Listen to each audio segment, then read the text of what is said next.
the topics today is going to be summer watering needs for plants. And this is something I just found that was kind of interesting. Just water wisely this summer and slow the flow.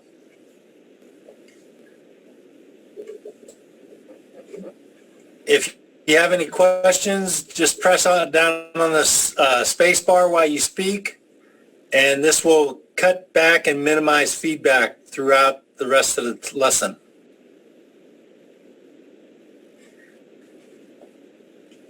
And these are the topics we're going to cover. Plant needs, and I found a graph for Longview for the rainfall for the summer month, for actually the whole year. How to check for water depth, watering needs, watering tips, watering mistakes, and watering methods.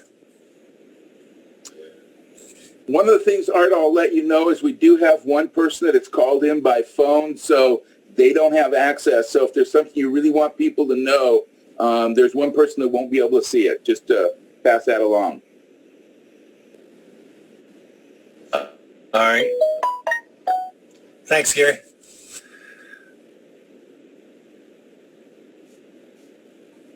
Okay, minimum sunlight for plants is approximately 6 hours per day. One of the big keys is your soil, and it's going to be plant dependent. Air movement is also kind of critical for plants, so it dries your foliage. But one of the main things is water. If you have to tote water, chances are watering won't get done.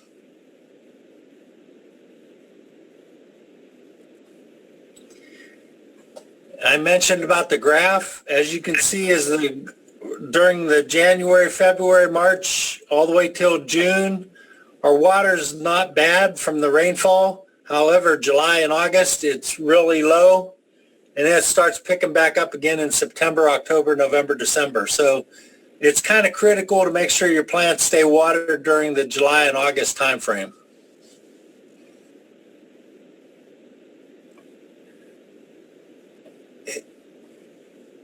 The best thing to do is to check your water, is to check the depth of the water that it's getting to your plants.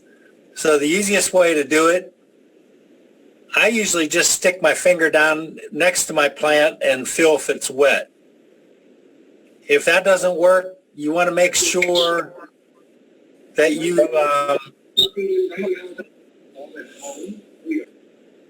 oops, I'm getting a lot of feedback from somebody.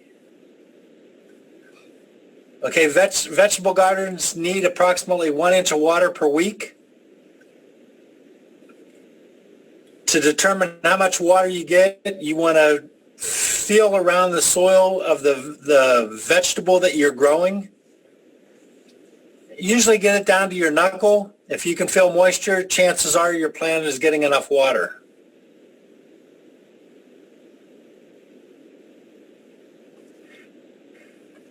Here's a do-it-yourself Perc test. You can just dig a hole 1 foot square, 1 foot deep, set the soil aside on a tarp. Art, what's a Perc test? A Perc test is just to see how fast your water drains through the soil. So that's all you're doing is going to dig a 1 foot deep hole, 1 foot square. And then you want to fill this hole up with water. Put a ruler in there to measure the depth of the water. After it drains the first time, you're going to fill it back up again. And then that's when you're going to start your measurement, because you want to make sure you saturate that soil underneath first. And there's some guidelines right down there. A, B, and C usually tells you the guidelines. And I got this from the WSU site. So 2 inches per hour is ideal soil drainage. And if you're between 1 and 3 inches, you're generally okay for garden plants. If it's less than 1 1 inch per hour, it's too slow. If it's 4 inches per hour, it's too fast. So you need to amend your soil accordingly. So this was a nice little test I found online, and it's easy to do and it's easy to check, and it just gives you an idea how fast your soil is retaining water or letting it drain through. The watering needs is going to be plant specific.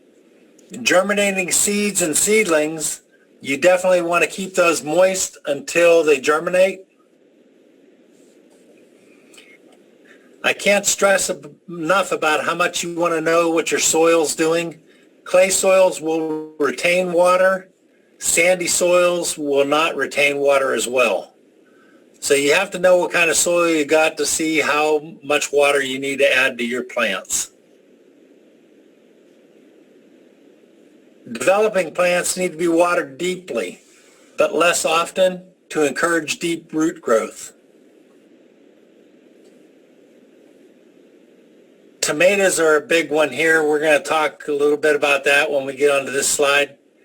Crops such as lettuce, beets, green beans, and chard, they draw water from the top of the soil, where tomatoes and corn and asparagus and crops like that are deep rooted and draw it deep. So you want to make sure when you water, you thoroughly soak the soil and let it get down deep throughout the whole rooting section of the plant.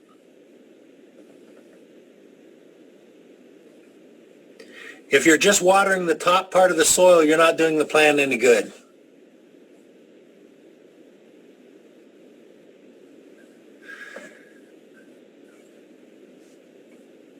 Here's some general guidelines. If the plant has been watered properly and have developed deep roots, every 5 to 7 days during the hot weather is sufficient enough to water your garden. So the better you treat your garden and the deeper you water and using a slow flow, the deeper the roots go and the less you have to water. Trees and bushes that are newly planted need to be watered until established. Deep watering at the drip line. So established, how long does it take to be established? Well, it takes approximately about 5 years for a tree to be established. Trees are a little hard to read. Usually a tree won't show you any kind of problems until the next year. Hey, Art. The bushes and vegetable plants will tell you immediately if they need water or don't need water. Art, what is the drip line on a plant, on a bush and a tree? The drip line is basically your outer perimeter of the plant where the leaf ends on the bush or the tree. So it's the outer perimeter of the tree, and it's the drip line of that tree. So when it rains or when it's raining, the water, you notice it's going to run on the outside perimeter of your tree line. That's what they call the drip line. And that's where your feeder roots are generally at. The feeder roots reach out to that drip line, and that's where they take the nutrients and the water in. Lawns require irrigation when it begins to be less resilient, and when you're walking on the lawn and it doesn't spring back up or bounce back up, that's when you need to water it. And deep watering with sprinklers is the best method to watering lawns. That's about the only thing I recommend using sprinklers on is lawns.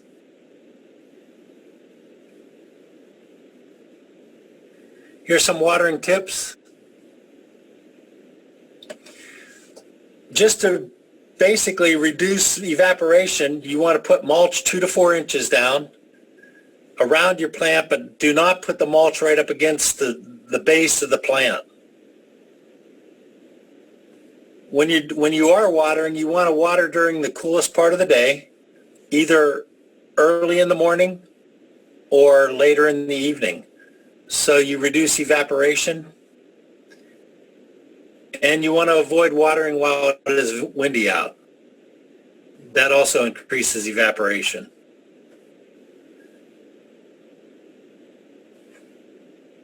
That's just basically restating what we just said.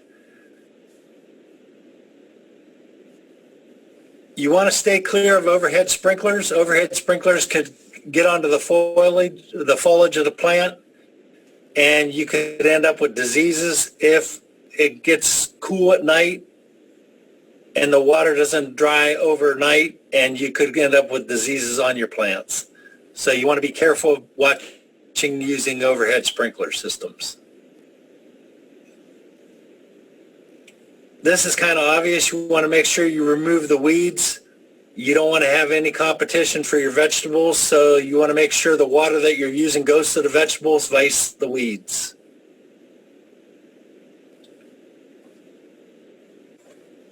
And it's always better to water for a longer period of time, less frequently than frequent waters, and not long times.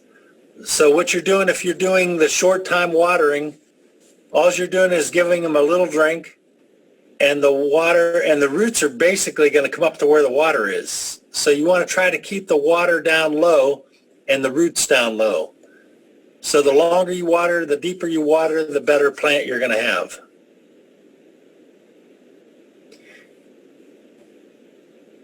Here's some common watering mistakes that we do. Frequent shallow watering promotes shallow roots. And what that does is it causes the roots to dry out. And also, if you start doing mulch around there and you start digging to put fertilizer around there, you could damage those roots. Overwatering, you can end up drowning the roots. It cuts off oxygen. And if you put too much water, all that fertilizer you put down there, it's going to leach away down past the root zone, and it's just going to go into your water tables or never reach the roots. If you underwater, it doesn't allow the roots to replace the water due to transpiration. And transpiration is the normal water movement through the plant, and evaporation through the leaves, stem, and flowers. So we perspire and plants transpire. So what happens when transpiration can't keep up with the water loss? Basically, the plant will start looking like it's wilted, and it's going to get dehydrated.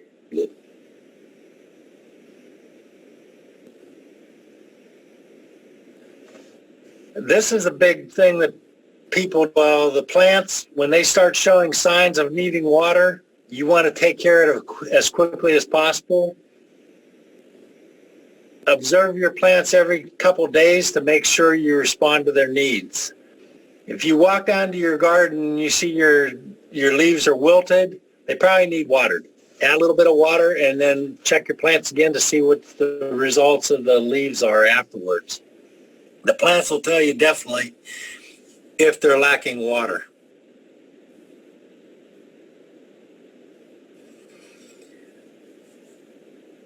Watering methods we have.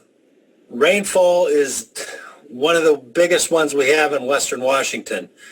And when we say about overhead watering, well, we get enough rainfall that overhead watering,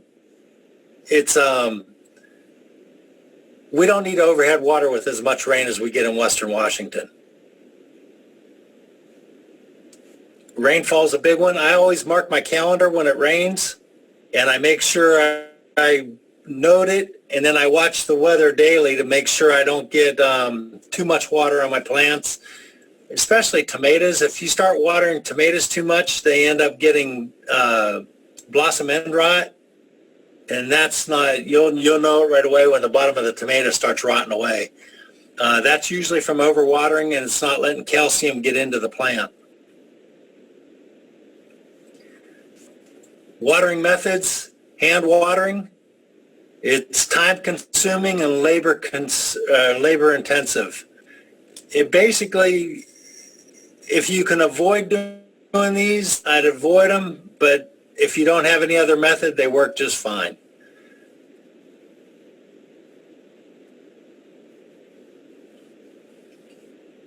The only time I use sprinkler or would use the sprinklers for lawns.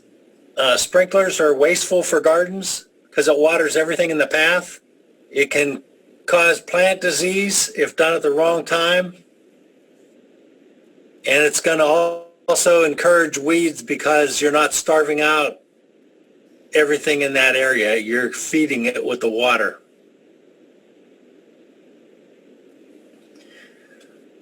More watering methods.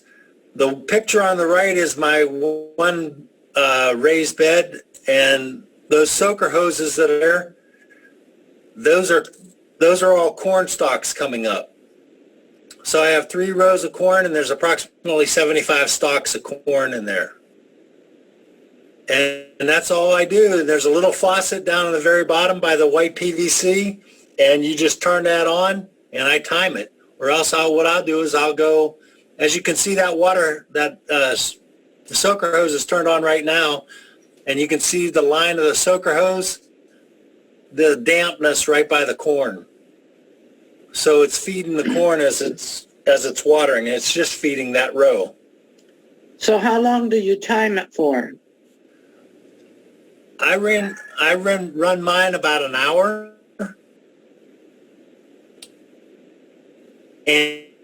And what I'll do is I'll check it in about a half an hour. I'll go in there and I'll stick my finger down in the soil and see how wet the soil is. If it's wet enough, I'll shut it off. If it's not, I'll let it run for a little bit more. I usually don't go much more than an hour. And that's controlling my water flow. I'm not using as much water as a sprinkler, and I'm not wasting my water. Art, that changes as the plant grows too, the amount of water. There's another... Right? No, I've been doing this amount of water for a long time. I usually don't go much more than an hour because if the plant grows, it's going to get shaded underneath, and it's actually going to use less water because the plant is growing, it's shading, and it's staying moist down below. It's not evaporating as fast. Also, on this garden here, this was when I first planted it. I cover that whole garden with mulch, and I use grass clippings, and I'll run it all down those rows and in between the corn, and that's all that's getting the water is the stalks and whatever in that path of the row there. But nothing else, the mulch is retaining the moisture in the soil. So it stays pretty wet in there after the corn starts developing and it starts getting taller. It gets a lot more shaded in there. It doesn't evaporate as much. Does that answer the question, Alice? Yeah, thank you. Yeah. Okay, and over here on the left, this is just another stoker hose that's been in operation on a raised bed. This was a friend of mine's raised bed, and he put this in, and this is going to get all where that hose is, he's going to mulch around that. But if you're using soaker hoses around plants, that's a lot of wasted water. As you can see, the whole line or the whole length of the hose, there's not plants everywhere that hose is. So you're watering everything where the hose is at.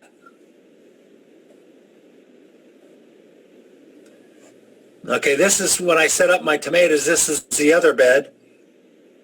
There's 10 tomatoes down there. This is using drip irrigation. You have a center leader going down through the middle of the rows of tomatoes, and then you have little tentacles coming off with I use a sprinkler head on the end of my drip irrigation, and that'll water my tomatoes. That way it eliminates all that extra water going throughout that whole bed, and it's only giving water to the tomatoes itself. There's all types of drip irrigation out there. There's Dig, there's Drip, there's King Soak, Karam, Mr. Landscaper, MIXC, Orbits, Rainbird, Raintree, even Harbor Freight sells kits. And a lot of those parts are interchangeable and they're kind of easy. The top picture up there shows you basically your tubing, your stakes, your end fittings, and your joiners.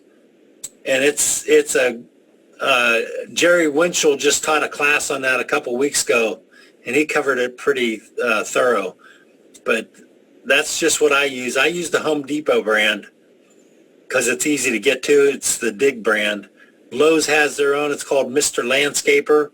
And I think Jerry was talking about Drip.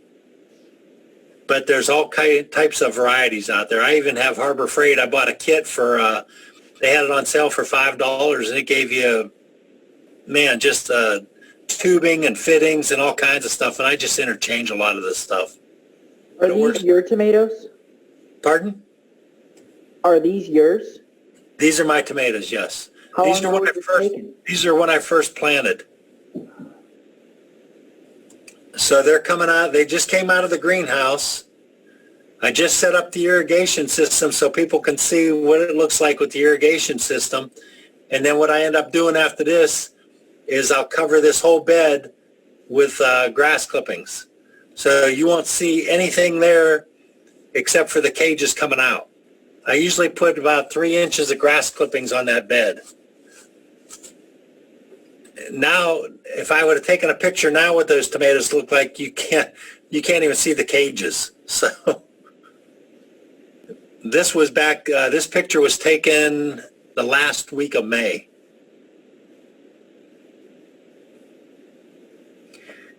Here's other watering methods. You can use Hoya pots. They can be clay or terracotta. They priced from $20 to $35. You take this clay pot, it has to be unglazed so the water leaks through and doesn't retain inside that pot. And you can bury that pot in between your plants, and as the plants need moisture, they're going to draw it from that pot. There's a do-it-yourself method. You can just use 2 clay pots, glue them together, and make sure the bottom hole's plugged up so it doesn't leak out. And on the right-hand side, you can see what that looks like. And you just fill through the top hole the water, and it does the same thing. Saves you a little bit of money.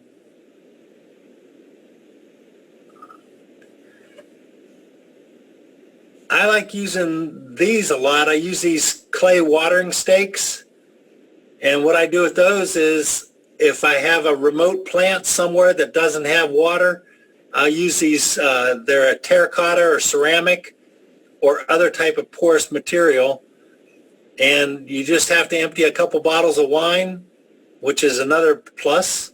You put that stake in the ground next to your plant, fill the bottle up with water, tip it over in the stake, and it'll self-water until the bottle runs out, and then you have to refill it. I use these quite a bit around. I have a dahlia bed down below. I use about 10 stakes, and I put wine bottles in the stakes, and it takes care of them. I have to fill them up about every 3 to 4 days, depending how hot it is.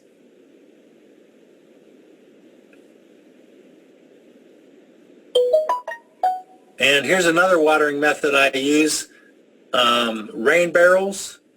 I collect the water. I have 2 of these, that center tank right there. I have 2 of them. They're 330 gallons roughly. And the picture on the right-hand side is one of my tanks that I use, and I fill it up off one of my shops. I collect that water. I run that piping. There's PVC piping on the front of that tank. It runs about 120 feet down to my my orchard, and I use that to water my trees if they need it. So as you can see, the water level on that tank is about, it's dropped down from the full amount because I just used it the other day and I took a picture of it. But I give my apple trees, they've been planted about 3 years now. I'll give them, when it's really hot, I'll give them about 6 gallons of water, 6 to 10 gallons of water per tree. And what I do is I fill up a 6-gallon jug, and I'll just I'll tip it over, I'll close the vent off, so it just seeps out, and I'll let it slowly water that tree until it's empty, and then I'll either give it a little bit more or won't, or go to the next tree. And I have 5 of those I have to water. So I use this tank to do that. The other tank I have is a 330 gallon also, and it's down by my lean-to. I collect off it. It looks the same as this one. And I have a hose. I have a PVC running to a flower bed out there. And that's where I fill up those wine bottles from, and I'll just tip them over right there so I don't have to take water down to them. And I have a rain barrel, the same thing that's up here on the left-hand side top. We have a tree house in the property, so I have it running off the tree house, and I use it to water some of the plants right around the fir tree right there. But I collect as much water as possible, and I use that to water, so I don't have to tote. Here's other watering methods. 1, 2, 3, water your tree. That's a 5-gallon bucket that has holes in it. You just fill that thing up with water, and it'll slowly drip out and water your trees. There's water rings in the middle here that hold about 15 gallons of water. They run about $18 a piece. And then if worse comes to worse, just use milk jugs or water jugs. Poke some holes in there and let that water slowly leak around your plants, and it'll slowly water, and it'll give it a deep watering.